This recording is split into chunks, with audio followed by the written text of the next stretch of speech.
Kepala Asrama Haji Padang dilaporkan ke Menteri Agama karena diduga terlibat nepotisme dalam seleksi pegawai pemerintah dengan perjanjian kerja atau P3K.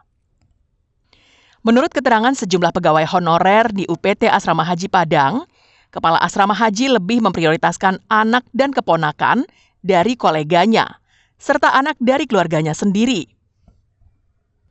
Padahal mereka baru bekerja di UPT Asrama Haji sekitar 2 tahun hingga 4 tahun. Sedangkan pegawai honorer lain yang telah bekerja belasan tahun tidak diprioritaskan untuk mendaftar sebagai P3K di Kementerian Agama. Bahkan ada 4 tenaga honorer yang telah mengabdi belasan tahun tidak dimasukkan ke aplikasi pendaftaran data mandiri PDM Kementerian Agama. Akibatnya, mereka kehilangan hak untuk mengikuti seleksi pegawai pemerintah dengan perjanjian kerja. Sebaliknya, ada 8 orang yang didaftarkan berdasarkan kedekatan atau nepotisme. 1 orang dikabarkan tidak terdaftar dalam database Badan Kepegawaian Negara, namun tetap diusulkan. Para pegawai honorer ini telah menyampaikan hal itu kepada anggota DPR RI, Jelita Donald, dan kabarnya kasus ini pun telah diteruskan Jelita ke Dirjen Penyelenggara Haji Kementerian Agama di Jakarta.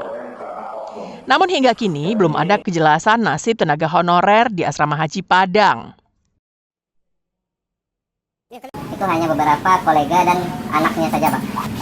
Ada anak Kasubag, Bang, dan beberapa koleganya, Bang, teman dekatnya. Kalau untuk anaknya sendiri itu di tahun 2018 atau 2019, Bang. Dan ada beberapa teman kita yang THK 2, Bang, yang sudah bekerja dari 2004. Itu nggak dimasukkan dalam pendataan tahap 1, Bang.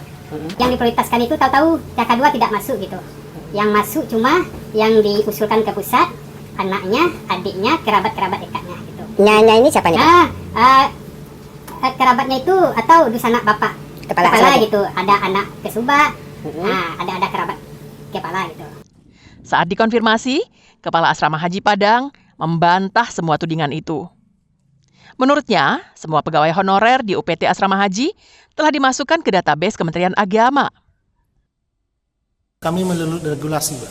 Di tahun sebelumnya itu juga seperti itu ya? Regulasi, sesuai dengan aturan regulasi saja. Apa kata dari pusat itu kita lakukan. Oke. Tidak bisa main-main di jalan, tidak ada bisa sisi-sisi itu. Sesuai aturan dan regulasi itu sudah menjadi rahasia umum juga dan tidak bisa kami melakukan memanipulasi data. Dan insyaallah mudah-mudahan saya tidak akan memanipulasi data sesuai dengan aturan dan regulasi yang kita lakukan. Para tenaga honorer mendesak pemerintah, dalam hal ini Kementerian Agama, agar segera menindaklanjuti laporan mereka dan untuk mengungkap kebenaran permasalahan ini. Robiham melaporkan dari Padang.